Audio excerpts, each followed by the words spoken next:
الحمد لله رب العالمين والصلاة والسلام على أشرف الأنبياء والمرسلين وبعد.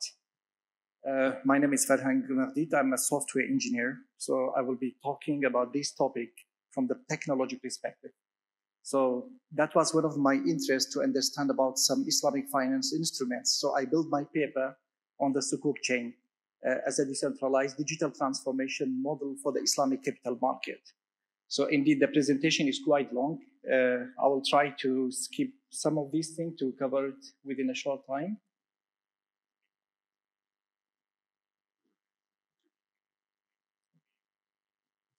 Anyway, the introduction part, I'm not going to touch it. So you may have it on the booklet.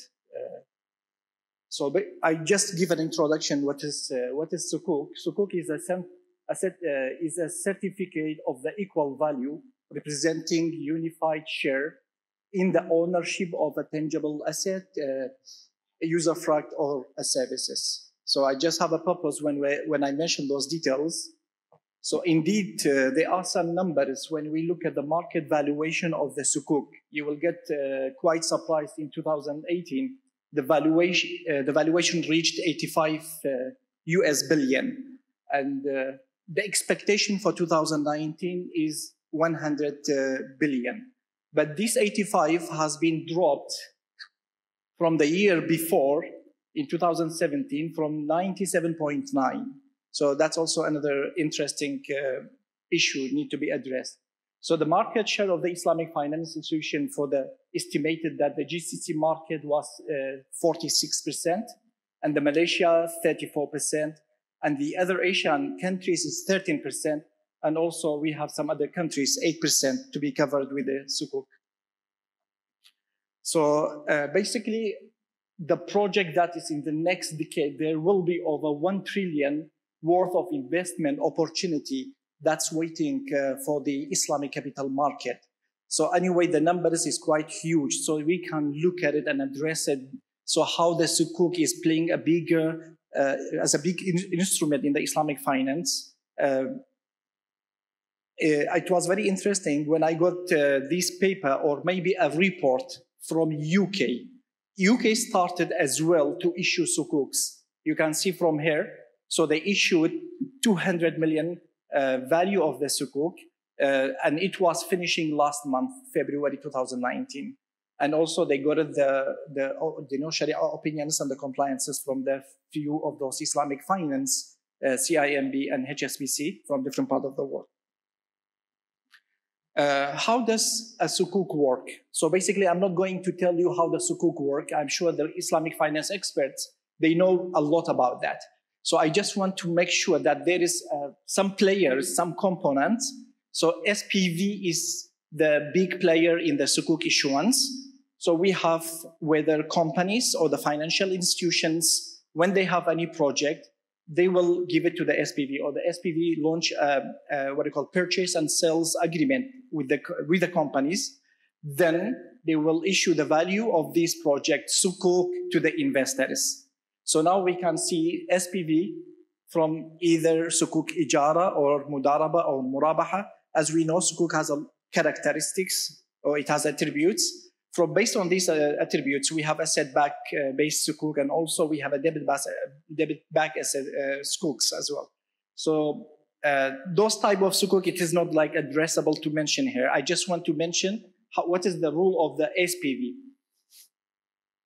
So the responsibility of the SPV, you can see it's the issues Sukuk to investors and make agreement with the project holders, receive liquidity from the investors, and then declare the trust over the Sukuk asset, act as a trustee in behalf of the investors, and obtain the legality. So when I mention the duty of the SPV later, you will see the comparison between what we have on the SPV side, and that's all gone through some standards. As we know that the OFI, IFA, few other Islamic institutions, they come out with those definitions and the standards, which is a huge contribution from the Islamic world. So now, what are the main Sukuk issues then? Basically, according to many researchers, I have seen a lot of issues being addressed. So among them is the standardization. So meaning to say that some people, they follow some certain standards, some other, they don't follow that specific standard. So that was quite amazed me. So in any way, in the in any kind of instruments, there will be a lot of contribution and building, and also there will be issues to solve it for the future. And that's why when we interact with the Islamic finance, I'm not going to highlight all the details about the standardization. That's one thing. And also there's quite interesting point to be highlighted. Even the non-Muslim world are interested to issue the Sukuk. Now you can look at the papers, and the contribution comes from the UK to issue Islamic Sukuk and the compliances, and German, Japan, China, Switzerland. So what will be the solution to solve some of these legal issues and some of those standardization? So what I'm going to address it is the blockchain, and I'm sure majority of the people on this stage has mentioned about the blockchain, but I'm going to detail it. I'm going to tell you what is this blockchain all about. So then we can understand exactly what is this technology. So basically, it is the underpinning technology behind the Bitcoin and Ethereum. And the definition goes far behind that. Blockchain is a continuously updated record of who holds what. So that's what the fundamental description about the blockchain. Let's look at the market. So here you can see what is the contribution in the blockchain market. I'm not going to highlight all of it. So you can see the project that the blockchains, the business value added, will grow to 175 billion in between 2017 and 2025. And also the global spending on the blockchain technology, 9.2 billion by 2021. So that's where the expectation and the statistics came out. And the market cap of the cryptocurrency, you can see where is it positioned. It's a 500 billion. So you can look at it, it's almost like a country market cap. And it's ahead of some of the largest countries. It can be bigger than Spain, Israel, Greece, Turkey, Thailand, and Vietnam. It was quite interesting. SAP has done some surveys. So I just want to show some of those figures. So when they conducted the survey, what happened in the future impacts of implementation, this technology in the real economic. So what happens? They have, I cannot see the figure, 76.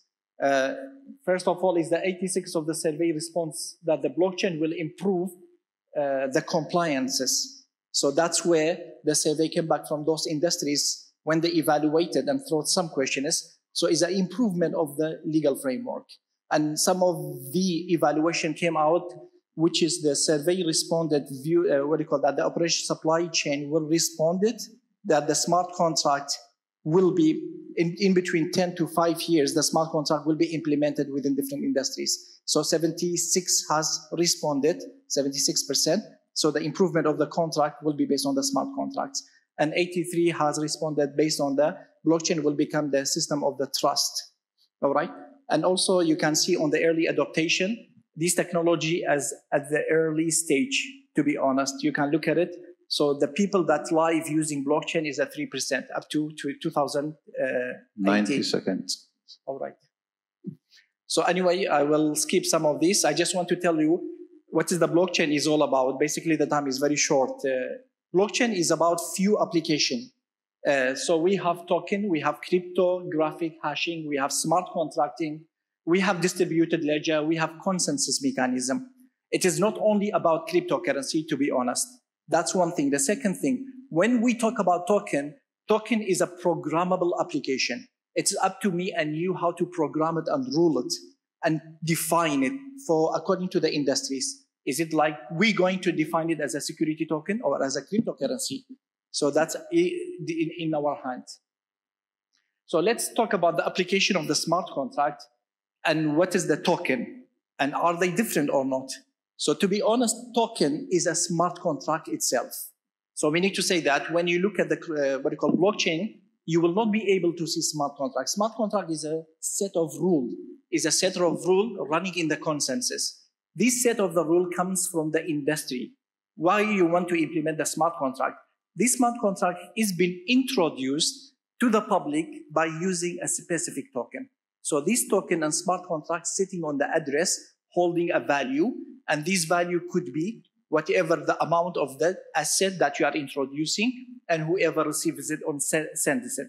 So these are the definition of the smart contract and how it has been introduced. So we can wrap it up. Yeah.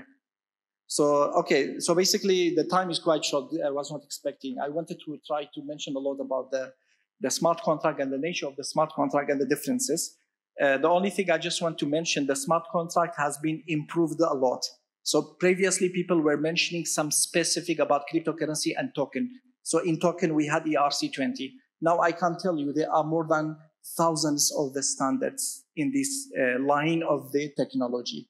So one of the things which is quite interesting from the Sharia compliant view and also from the legal perspective, experts, they come out with another standard, which is, they call it ERC 4000 and ERC 4010. That's where you are interfacing. You can see some certain documentation. Also, you can attach some legal document with any transaction or any value of asset that you are introducing on the blockchain. So these are few things that contributed in this technology. So this technology is not only a plain platform for you to play with it and come out with any kind of business vertical to be built on it. It could be anything. Anything, it could go on this blockchain. So why I'm mentioning the nature of this smart contract, which is to me quite close to the Sukuk. Just now when I introduced and I mentioned about the Sukuk, it has similarity. So they have the similar behaviors. So now, is it difficult Mr. Farhang, to automate the Sukuk on the blockchain? So I will end it here. Thank you so much. Thank you very much, Mr. Farhang.